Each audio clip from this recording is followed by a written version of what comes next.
연락하신 말씀은 사도행전 12장 6절로 15절까지 있는 말씀입니다. 하나님을 위하여 위대한 일을 시도하라. 하나님을 위하여 위대한 일을 시도하라 라고 하는 제목으로 하나님 말씀드리길 원합니다. 사랑하는 성도 여러분, 기독교 신앙의 능력이 가장 분명하고 확실하게 나타나는 순간이 있다면 어떤 순간일까요? 저는 그것이 임종의 때라고 생각합니다. 사람이 죽을 때 보면 역시 믿는 사람은 다르다는 것이지요. 저는 목사라는 특수한 직업 때문에 임종 장면을 대할 기회가 여느 사람보다 많은 것 같아요. 근데 결론은 믿는 사람의 치유는 확실히 다르다는 것입니다. 믿는 사람 역시 고통스럽게 죽어갑니다. 몸부림치며 죽어가는 것은 마찬가지라는 것이지요. 말할 수 없는 아픔이 있습니다. 그러나 대부분 보면 죽기 직전에 강력한 하늘의 평안이 임한다는 것입니다. 그리고 그 평화 속에 떠나가는 모습을 볼 수가 있어요. 우리 믿는 자의 마지막 순간에 하나님 아버지께서 그 영혼을 붙들어 하나님 나라로 인도해 가시는 분명한 모습을 확인할 수 있다는 것입니다.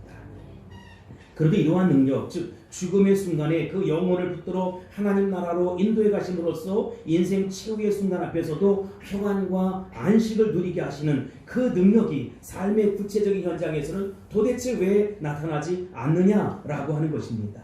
기독교 신앙은 구원받고 천국만 가는 데 유효한 것인가? 그렇지 않다면 구원과 천국 사이에 놓여있는 오늘이라고 하는 삶의 현장에서, 즉 가정과 직장에서, 사업처에서 그리스도인들이 이처럼 무기롭게 살아가는 까닭은 도대체 무엇일까? 하나님의 임재가 가져다 주시는 평안과 권능과 기쁨을 누리지 못하는 이유가 도대체 뭘까라고 하는 것입니다. 구원만 받고 천국 가는 것이 하나님이 의도하신 바일까요? 하나님의 아들 예수님께서 피 흘려 나를 값주고 사신 것이 과연 천국행 특권만 보장받는 것일까요? 이 땅에서의 승리, 이 땅에서의 평안, 이 땅에서의 확신, 그리고 이 땅에서의 생명과 기독신앙은 전혀 무관한 것일까요? 아니면 기독교는 현실이라고 하는 그 현실 속에서 소망만 되는 것일까요? 오늘이라고 하는 구체적인 삶의 현장에서 이 복음은 능력이고 생명이고 구원인데 도대체 왜 내 삶 속에 연결이 되지 않느냐라고 하는 것입니다. 사랑하는 성도 여러분, 오늘을 사는 그리스도인의 삶이 이렇게 무기력한 이유가 도대체 무엇일까요? 저는 그것을 기도의 빈곤이다 이렇게 이야기하고 싶습니다. 기도를 망각할 때, 기도를 통한 하나님의 임재를 상실할 때 우리는 그리스도인으로서 불신자와 전혀 방불한 똑같은 삶을 사는 것이지요. 우리의 삶은 그저 방향을 잃어버리게 되고 초점을 잃어버리게 되고 무기력한 삶을 살아가게 되고 세상 사람들과 똑같이 불안하고 초조하고 헤매고 안달을 복달하면서 살아가는 것입니다. 그래서 지금 주님께서는 자신이 구원한 하나님의 언약 백성들이 잃어버린 능력을 다시 찾고 정말로 믿음으로 승승장구하는 삶, 그리스도인으로서 바른 삶을 살길 원해서 기도의 장으로 초청하고 계신다는 것입니다.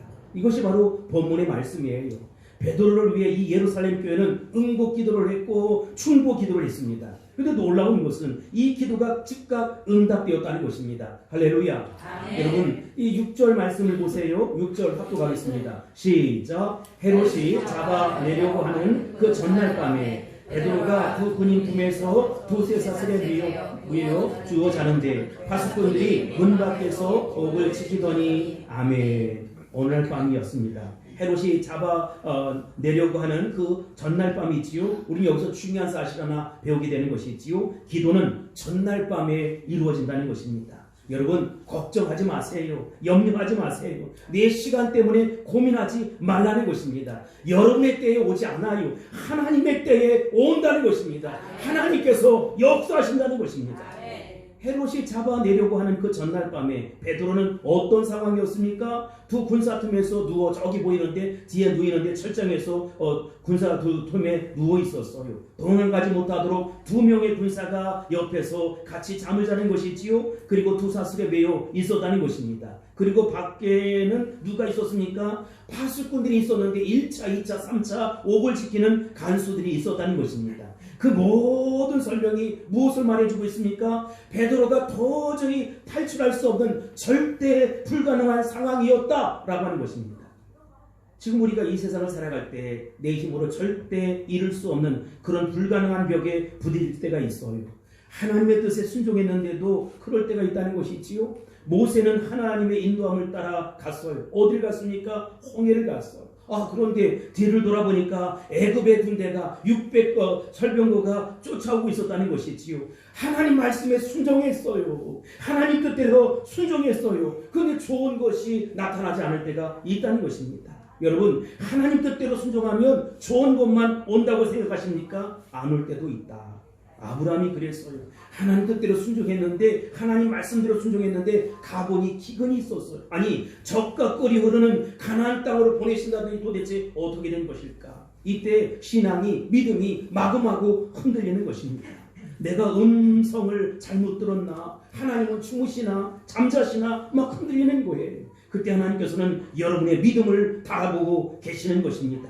하나님께서는 모세와 이스라엘 백성들을 왜 홍해 앞으로 인도해 냈을까요? 홍해를 가르시기 위함이라는 것입니다. 만약에 다른 데에 갔다면 그들은 홍해가 갈라지는 기적의 역사를 체험하지 못했을 거예요. 홍해가 갈라지는 기적을 못 봤다면 광야 생활이, 40년 광야 생활이 얼마나 힘들고 어려웠을까요? 하나님은 여러분에게 기적을 일으키기 위해서 때때로 사면 초과의 밤을, 사면 초과의 삶을 허락해 주신다는 것입니다. 사람의 손이 아닌, 세상의 방법이 아닌 하나님께서 친히 주신 방법을 통해서 해결해 주시겠다는 것입니다. 이것을 경험토록 하시겠다는 것입니다. 불가능한 상황 속에서 그러니 좌절하지 말라는 것이지요. 기댈 벽이 없다고 눈물 흘리지 말라는 것입니다. 진전이 없다고 고민하지 말라는 것입니다. 여러분의 계산에 맞지 않는다고 절망하거나 포기하지 말라는 것이지요. 시간 때문에, 물질 때문에, 사람 때문에 포기하지 마세요. 불가능을 가능케 하시는 분이 하나님 아버지 엘샤다이 하나님, 능력의 하나님이라는 것입니다. 이제 7절 8절 말씀 보겠어요. 시작. 호련히 주의 사자가 나타나매 옥중에 광채가 빛나며 또 베드로의 옆구리를 쳐 깨어 이르되 급히 일어나 하니 쇠사슬이 그 손에서 벗어지더라. 천사가 이르되 띠를 띠고 신을 신으라 하거늘 베드로가 그대로 하니 천사가 또 이르되 겉옷을 입고 따라오라 한대. 아멘. 이 시간 우리가 살펴볼 첫 번째 주제가 뭐냐? 돕기에 나타난 주의 천사들의 모습이라는 것입니다. 하나님께서는 어떻게 베드로를 구원하셨습니까? 아니, 어떻게 성도들의 합심 기도에, 응급 기도에 응답해 주셨습니까? 베드로가 구원되었다는 사실보다 더 중요한 것은 우리의 기도에 응답해 주시는 하나님이라는 것입니다. 하나님께서 천사를 보내서 응답해 주셨다는 것이지요. 천사는 어떻게 나타납니까? 호련히 나타났어요. 오순절 성령이 어떻게 임했습니까? 호련히 임했다는 것입니다. 여러분에게도 호련히 성령이 임하기를 원합니다. 호련히 응답이 나타나기를 원합니다. 호련히 하나님의 역사가 일어날지어다. 그렇게 되기를 선포합니다. 천사가 가까이 와서 베드로와 대화를 해요. 베드로에게 따라오라고 했어요. 또 베드로의 손에 묶여있던 쇠사슬이 천사가 만지니까 스르르 스르르 풀려났어요. 벗겨졌어요. 천사가 쇠사슬을 다 벗기고 난 다음에 뭐라고 했습니까? 8절에 보면 띠를 띠고 신을 신으라 하거늘 베드로가 그대로 하니 천사가 또 이르되 겉옷을 입고 따라오라. 우리 같으면 신발이고 뭐고 다 팽겨졌을 때인데 천사는 하나둘 다 챙기라는 것, 신도 띠도 겉옷도 다 챙기라는 것입니다. 그리고 나서 베드로에게 감옥에서 빠져나오라는 것이지요. 여러분, 하나님의 천사가 우리 함께 있는 것으로 인해서 하나님께 감사할 수 있게 되길 바랍니다. 보이지 않아도 나를 지키는 천사가 있다는 것입니다. 내 삶을 축복하는 천사가 있다는 것입니다. 여러분, 이렇게 하나님은 우리의 기도에 응답해 줄 때 필요를 따라 도와주신다는 것입니다. 성령의 기름을 부어주시기도 하고, 그래서 어떤 때는 치유 역사가 일어나기도 하고, 마귀가 올 때 나사렛 예수 이름으로 물리쳐 주시기도 하고, 천사를 통해서 우리를 보호하고 지켜주신다는 것입니다. 할렐루야. 아멘. 얼마나 놀라운 일입니까? 9절 보겠습니다. 시작. 베드로가 나와서 따라갈새 천사가 하는 것이 생시인 줄 알지 못하고 환상을 보는가 하니라. 아멘. 이를 당하고 있는 베드로마저 내가 꿈을 꾸는 건가? 환상을 보는 건가? 이런 생각을 했어요. 그래서 자기 얼굴을 꼬집어 봤을지도 모르겠어요. 베드로 사도 자신도 도저히 믿을 수 없는 사건, 그런데 믿을 수 없는 사건이 실제 일어났다는 것입니다. 여러분 생애에도 이러한 믿을 수 없는 사건들이 일어날 수 있게 되길 바랍니다. 하나님은 오늘도 기도하는 사람을 통해서 역사하십니다. 믿음을 가진 사람을 통해서 역사하십니다. 기도하는 사람으로 축복의 통로로 쓰임받을 수 있게 되길 바랍니다. 여러분들이 하나님 앞에 나아가 기도의 무릎을 꿇고 있다면 여러분 이제는 응답받을 차례, 하나님의 역사를 받을 차례라는 것입니다. 10절 말씀 보세요. 시작. 이에 첫째와 둘째 파수를 지나 시내로 통한 쇠문에 이르니 문이 저절로 열리는지라 나와서 한 거리를 지나매 천사가 곧 떠나더라. 아멘. 저는 여러분에게도 이런 축복이 있게 되기를 주의 이름으로 축복합니다. 예수 믿을 때 신바람 나게 믿으면 얼마나 좋겠어요. 축복을 받으면서 믿으면 얼마나 좋겠어요. 신바람 나게 믿을 수 있게 되길 바랍니다. 축복을 거머쥐며 믿을 수 있게 되길 바랍니다.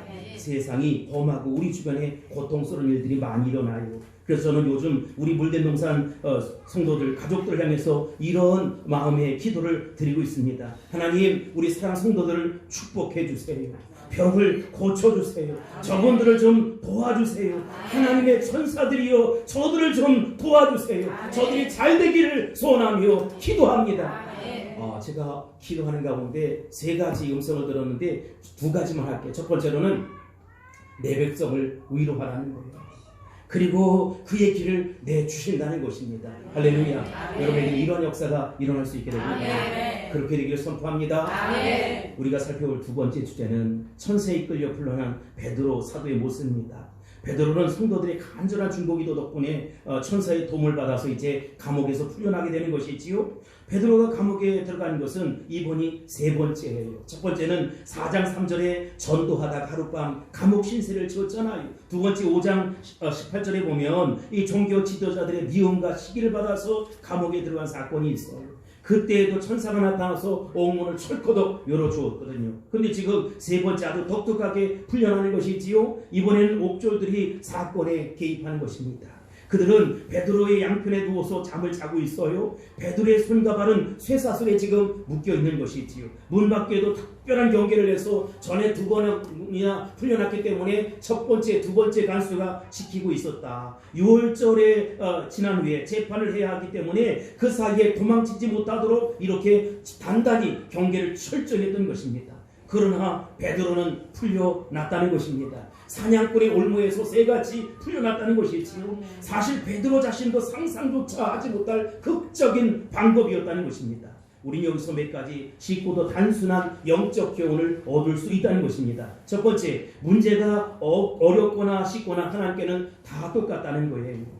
감옥에서 쇠사슬에 채워있거나 안 채워있거나 똑같아요. 내가 감기가 들었거나 암에 걸렸거나 똑같다는 것이지요. 문제가 크고 작고 불가능하고 가능하고 이건 누가 나눈 것이냐? 사람들이 나누는 것입니다. 그것을 해결하시는 분이 누구냐? 하나님 아버지라는 것입니다. 하나님은 감기도 낫게 하시고 암도 치료하시고 큰 문제도 해결해 주시고 작은 문제도 해결해 주시고 불가능한 문제도 해결해 주시고 가능한 문제는 훨씬 더 해결해 준다는 것입니다. 11절입니다. 시작. 이에 베드로가 정신이 들어 이르되 내가 이제야 참으로 주께서 그의 천사를 보내서 나를 헤롯의 손과 유대 백성의 모든 기대에서 벗어나게 하신 줄 알겠노라 하여. 아멘.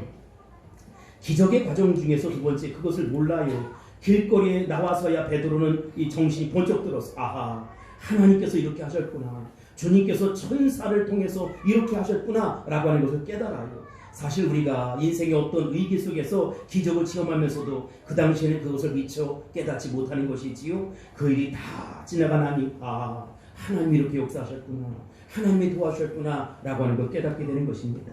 그 과정 중엔 몰라요. 하나님이 하시는지 이게 내가 꿈인지 생시인지 해석이 안 되는 것이지요. 어떤 의미에서 신앙은 사건의 해석이라는 것입니다. 베드로 자신이 천사의 손에 이끌려서 감옥에서 거리에 나오게 되었어요. 이것은 인간의 지성으로, 경험으로, 상식으로, 합리적으로 도무지 이해가 되지 않는 거예요.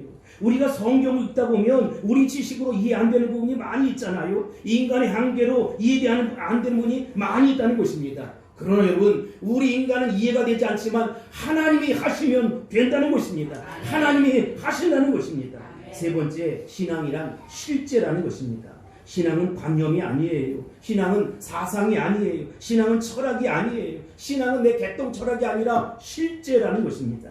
많은 사람들이 예수를 믿으면서도 신앙에 깊은 체험하지 못하는 이유가 뭡니까? 그저 신앙을 이론이나 아니면 밤새도록 그냥 내 혼자 개똥 철학으로 해석하는 거예요. 철학, 사상 이런 정신사로 이해한다는 것이지요. 예수님을 공자나 석가나 그 비슷한 인물로 좀 취급하는 거예요. 예수님의 말씀을 하나의 정신사적, 도덕사적으로 이렇게 해석하려고 하다 보니까 예수님이 보이지 않는 거예요. 그렇다면 여러분, 기독교란 무엇입니까? 기독교의 신앙이란 무엇입니까? 감옥에서 쇠사슬에 매여 군졸들 옆에 누워있던 베드로가 천사의 도움을 통해서 풀려나오는 것, 그것이 참된 신앙이라는 것입니다. 이처럼 신앙은 실제합니다. 그것은 부활입니다. 그것은 십자가입니다. 2000년 전에 예수님께서 십자가에 못 박혀 죽으셨지만 지금 십자가를 바라보는 사람들에게는 그 보혈의 능력이 나타나게 돼 있다는 것입니다. 모든 죄를 씻어주시고 모든 질병을 고쳐주시고 모든 문제를 해결해 주신다는 것입니다. 신앙은 실제인 것이고 믿음은 실제로 나타나는 것입니다. 내 죄를 씻어받는 것입니다. 내 질병을 고침받는 것입니다. 믿음으로 내 문제를 해결해 가는 것입니다. 내 안에 있는 죄가 스스로 녹아지는 거예요.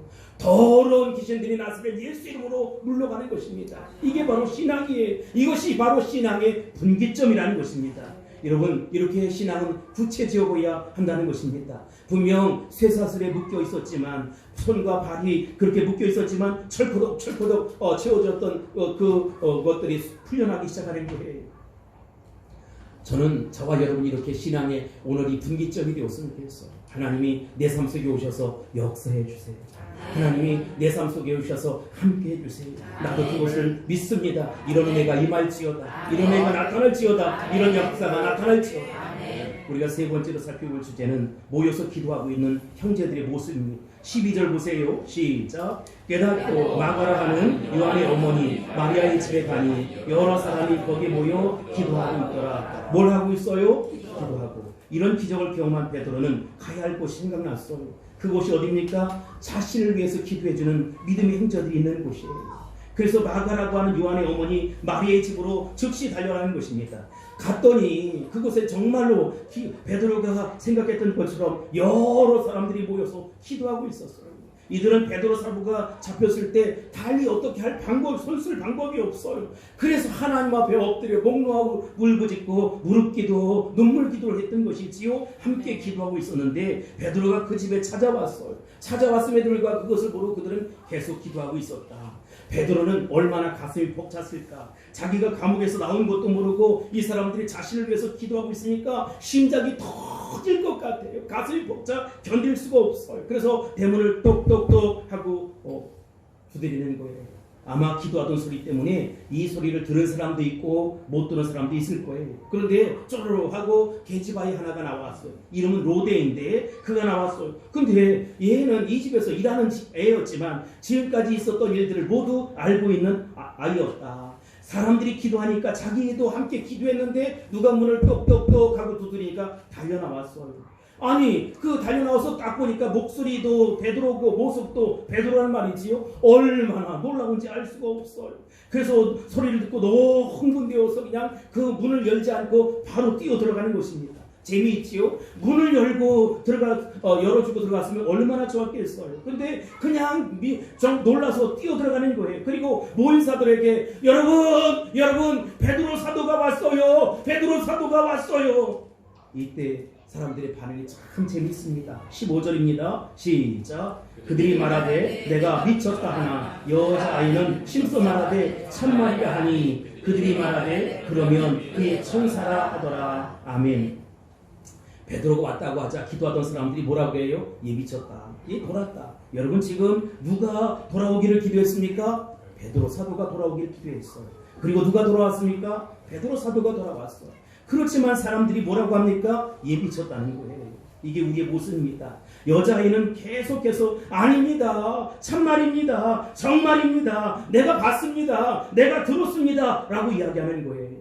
그러나 사람들은 조금도 양보하지 아니하고 마침 그렇다면 베드로의 천사가 왔을 것이다. 여기서 우리는 중요한 영적인 메시지를 발견하는 것이지요. 자기가 기도하는 것을 믿지 못하는 불신앙의 모습을 발견하는 것입니다. 우리의 문제가 뭡니까? 기도 안 하지 않아요. 기도해요. 그런데 문제는 기도하는 것을 믿지 못하는 것이지. 어느 동네에 극심한 가뭄이 들었습니다. 온 동네가 목이 말라 견딜 수가 없었어요. 기우제를 드립니다. 백방으로 노력해봅니다. 물을 파봅니다. 관정을 파보면 안 돼요. 길이 없어요. 그 동네 사람들은 그래서 막 낙심하고 있는데 그 동네에서 목회를 하는 목사님 가정도 피내기를 위해서 간절히 기도합니다. 그리고 이제 목사님 기도가 끝나자 그 사람들을 위로하려고 이제 나갑니다. 그런데 이 목사님 아들이 아버지 목사님에게 우산을 하나 건네주는 거예요. 아버지 우산 들고 왔어요. 야, 비도 안 오는데 이렇게 맑은 날에 무슨 우산이냐? 라고 야단을 쳤어요. 그러자 그 아들이 이렇게 얘기합니다. 아버지, 우리 지금 비 오게 해달라고 기도했잖아요. 비 오게 해달라고 기도했는데 왜 우산 들고 가지 않느냐는 것입니다. 그렇습니다. 아들은 어리고 순수해서 그 기도한 그대로를 믿었어요. 우리는 비가 오게 해달라고 기도하지만 안 믿어요. 그러니 우산 안 가지고 가는 것이지요. 기도를 하다 보면 우리도 모르는 어마어마한 영적 비밀의 기도를 할 때가 있어요. 평소에 내가 생각하지도 못했는데 내가 이런 기도를 하네? 전혀 불가능한 상황 속에서 기도한다는 것이지요. 그 기도가 뭡니까? 성령이 시키는 기도라는 것입니다.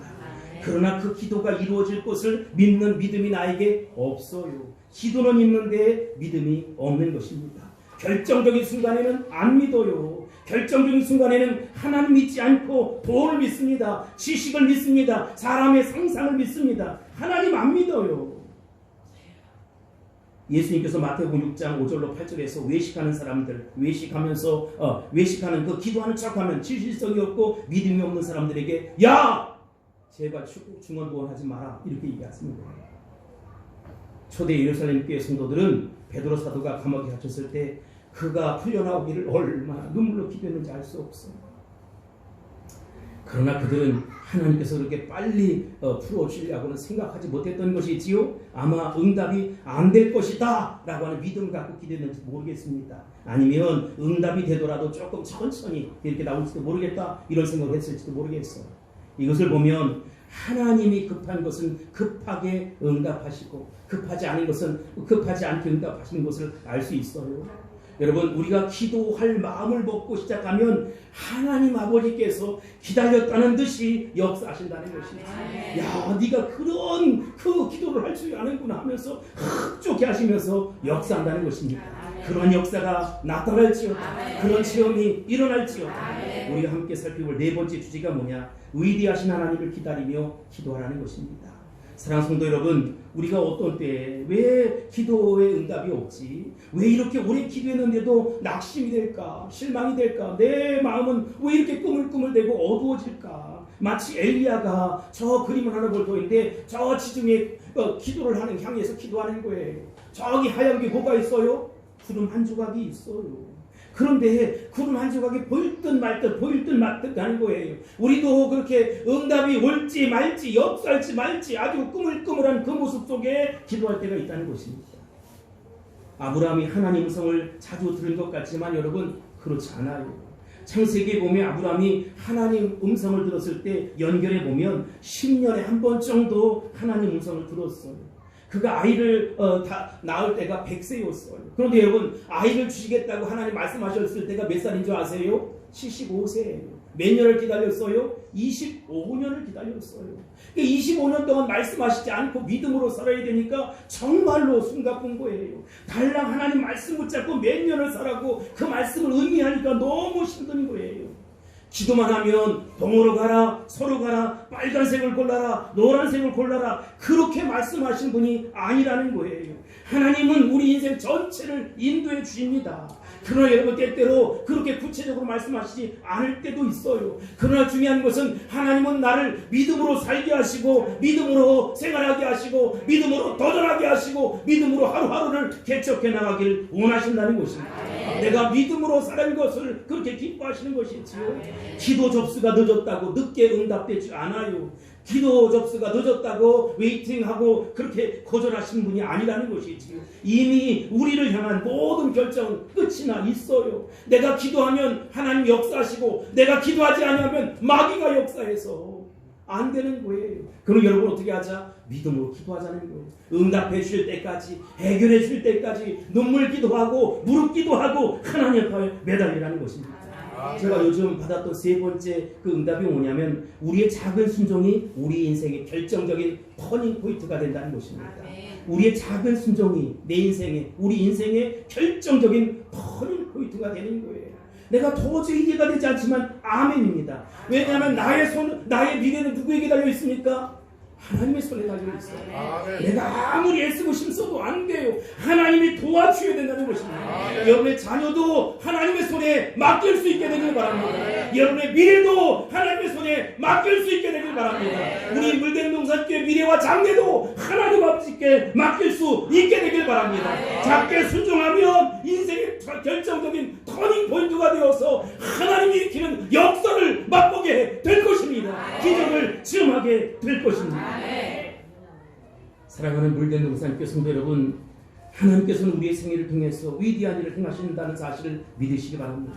여러분을 통해서 위대하신 하나님의 역사를 일으킨다는 사실을 믿으시기 바랍니다. 우리가 위대하고 위대하지 않고 상관이 없어요. 그분 자체가 위대하세요. 우리는 믿고 그저 순종하고 따라가기만 하면 된다는 것입니다. 내가 무슨 대학을 나왔던 안 나왔던 돈이 있든 없든 빽이 있든 없든 중요한 게 아니에요. 하나님 우리 각자의 형편을 다 아세요. 그런데 최고 하나님의 최상의 예배드리기를 원하신다는 것입니다. 하나님 우리 교회를 통해서 일하실 것입니다. 여러분의 사업장을 통해서 일하실 것입니다. 여러분의 자녀를 통해서 일하실 것입니다. 제발 하나님의 위대한 일을 역사하는 것을 기대할 수 있게 되길 바랍니다. 여러분을 통해서 또 나같이 어리석고 형편없는 자를 통해서 하나님은 위대한 일을 이루신다는 것입니다. 하나님의 위대한 일을 위해서는 기도가 필요해요. 사실 기도하는 것처럼 쉬운 게 어디 있어요? 기도하자. 목사님 나는 기도가 어려워요. 여러분, 아니 내가 리포트 쓰라고 했습니까? 아니면 무슨 돈을 달라고 했습니까? 그냥 눈 감고 무릎 꿇고 기도하자는 게 무릎이 시원찮으면 그냥 기도하세요. 묻겠어요. 우리 안재현 집사님, 밥 먹는 게 쉬워요, 어려워요? 밥 먹는 거 쉽죠? 김진명 집사님, 밥 먹는 게 쉬워요, 어려워요? 나는 어려워요. 다이어트 해야 돼. 죽겠어요. 배가 자꾸 내산이 넘치나니까 막 해서 죽겠어요. 그래서 너무 쉬운데 어려워요. 용서하세요. 근데 여러분, 밥 먹는 게 쉬워요. 밥 먹는 게 쉬운 것처럼 기도하는 게 쉬운 거예요. 하나님 우리 사정 다 아세요. 미사 여구를 해야 될 게 아니에요. 하나님 나 이래요. 아시지요? 하고 하나님 엎드려서 기도할 수 있게 되길. 기도는 누구나 다 할 수 있어요. 밥 먹는 게 어려우면 죽을 때가 된 것이에요. 여러분, 우리가 기도하지 아니하면 영적으로 꾸물꾸물하고 죽어가는 거예요. 마음만 먹으면 얼마든지 일어나서 기도할 수 있잖아요. 기도할 수 있게 되길 바랍니다. 마지막 우리가 살펴볼 내용은 절대 기쁨이라는 거예요. 여러분, 로데라고 하는 아이가 있잖아요. 계집아이가. 근데 기뻐. 저기 추수감사절하고 기쁘잖아요. 근데 여러분, 이 아이는 문을 두드리는 소리를 듣고 뛰쳐나갔잖아요.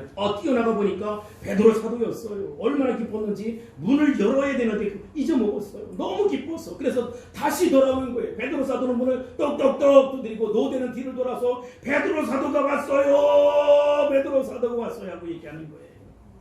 이 여자아이가 느꼈던 기쁨과 비슷한 기쁨을 표현했던 여인이 있어요. 요한복음 4장에 보면 수가성 사마리아 성에 여인이 있었어요. 그는 구겨진 종이처럼 살았어요. 쓰레기처럼 소망이 없이 살았어요. 아주 말도 안 되는 피곤한 인생이에요. 그런데 그녀가 예수님을 만났어요. 그 순간 그녀는 물동이를 내버려 두고 어디로 뛰어갔습니까? 동네로 뛰어갔어요. 자기를 철저하게 외면했던, 자기를 정말 쓰레기처럼 취급했던, 구겨진 종이처럼 취급했고 외면했던 동네에 가서 내가 예수를 만났다, 내가 메시아를 만났다고 외쳤어요. 얼마나 기뻤겠어요. 복음은 이런 것입니다. 들으면 기쁠 수밖에 없는 것이지요. 만약 이 노대라는 여자아이가 수가성 여인이 경험했던 이런 기쁨이 아직 우리 가운데는 없어요 라고 하는 분 다시 한번 생각해 보세요. 예수님의 복음이 그렇게 시시한 것입니까? 단지 여러분의 일상생활에 플러스 알파 정도로 도와주는 분이 있습니까? 정말로 예수님은 새로운 분이에요. 내 인생을 송두리째 바꿀 수 있는 분이라는 것입니다. 내 하나밖에 없는 인생을 정말 목숨 걸고 생명 걸고 승부를 걸고 인생을 걸 만한 그런 분이라는 것입니다. 그러니 기쁘지 아니할 수 없어요. 그러니 내 자신을 맡기지 아니할 수 없어요. 나는 이대로 죽어도 천국인데 뭐, 그죠? 내가 구원받은 하나님의 자녀니까 이대로 죽어도 천국이에요. 예수님은 나의 생명, 예수님은 나의 소망, 예수님은 나의 기쁨, 예수님은 나의 평안, 예수님은 나의 능력, 예수님은 나의 부활이라는 것입니다. 그러니 사소하게 크고 작은 문제 때문에 아웅당하고 따질 필요 하나도 없다. 현실이 기쁘거나 슬프거나 성공했거나 실패했거나 감옥에 있거나 감옥 밖에 있거나 여러분 예수님으로 인해서 기뻐할 수 있게 되길 바랍니다. 정말 우리 미래는 주님이 그렇게 인도해 주실 거예요. 안심하시기 바랍니다. 마지막 한 가지 이야기하고 마치겠는데, 기독교 근세사를 바꿔놓았던 올리엄 캐리라고 하는 분이 있어요. 그는 천년 동안 그 전 세계 교회가 선교에 눈을 뜨지 못할 때 성경을 읽다가 하나님 선교를 무척 기뻐하시는구나 라고 알게 되었어요. 그래서 주님, 내가 어디를 가야 합니까? 가야 할 곳이 어디입니까? 하고 이제 지도를 펼쳐놓고 기도하기 시작합니다. 정보가 없으니까 국선장에 쓴 항해라고 하는 그 책을 펴놓고 기도해요. 그렇게 해서 꼼꼼히 기도하다가 인도라고 하는 그 나라를 위해서 기도할 때 마음이 뜨거워졌어요. 내가 인도를 가기로 결정을 해야 되나 보다.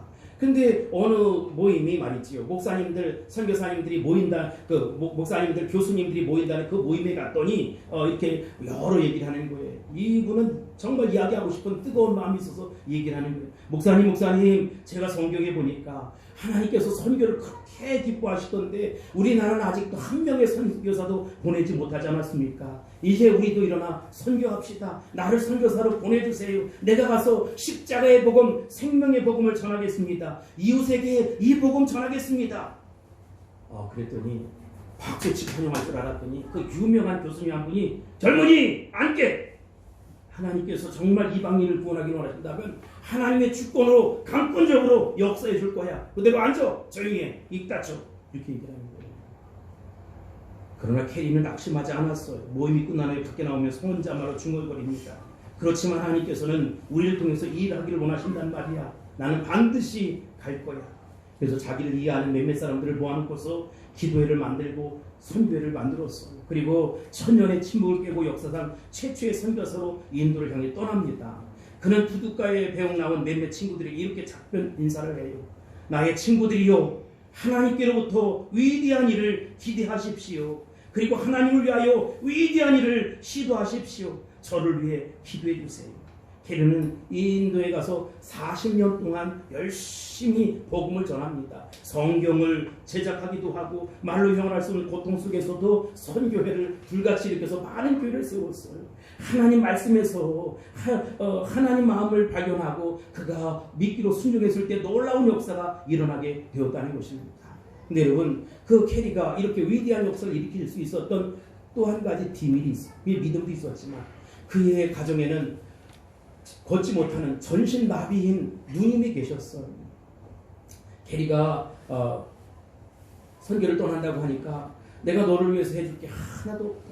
아무것도 없다. 그러나 캐리야, 사랑하는 리암, 나의 동생아, 나는 너를 위해 아무것도 해줄 수 없구나. 그러나 한 가지를 약속하마. 나는 내 몸이 부자유한 대신 하루도 빼지 않고 날마다 너를 위해서 기도하겠다. 이렇게 결심했어요. 선교 현장에 숱한 어려움과 역경이 있을 때마다 윌리엄 캐리는 그 사실을 누님에게 편지로 씁니다. 그런데 편지가 쓰여지고 답장이 오기 전에 모든 문제가 해결되는 거예요. 왜 그러느냐? 예수 심장 가지고 누님이 뜨겁게 눈물로 기도하는 거예요. 그 눈물의 기도가 캐리의 그 사역을 일으키게 했고, 그 눈물의 기도가 캐리가 하나님 앞에 존귀하게 쓰임받을 수 있는 원동력이 되었다라고 하는 것입니다. 오늘 물대명산교회가 한 살을 먹고 이제 2년을 향해 달려가잖아요. 여러분의 눈물기도, 희생기도를 통해서 우리 물대명산교회가 지금까지 아름답게 세워진 줄 확신합니다. 저는 그래서 그 기도를 외면할 수도 없고 그 기도를 모른다 할 수 없어요. 더 예수 심장으로 살아가야지. 더 주님의 마음으로 살아가야지. 정말 성도들로 하여금 예배 시간에 하나님의 숨결을 느끼며 살게 해야지. 하나님 아버지의 마음 갖고 살게 해야지. 이게 제 마음이에요. 그는 이렇게 마지막으로 이야기했다 합니다. 하나님께로부터 위대한 일을 기대하십시오. 그리고 하나님을 위해서 위대한 일을 시도하십시오. 우리가 하나님 일을 할 때 계산하지 말아야 합니다. 계산하지 말고 일해야 합니다. 내 것이 있으면 내놓아야 합니다. 그러면 하나님께서 역사해 줄 것입니다. 30배, 60배, 100배로 채워줄 것입니다. 우리가 하나님의 일을 할 때 계산하지 말아야 합니다. 내 것 내놓아야 합니다. 하나님이 역사하십니다. 30배, 60배, 100배, 자손 1000대, 만대 축복받게 하실 것입니다. 여러분, 이제 입을 열지 않겠습니까?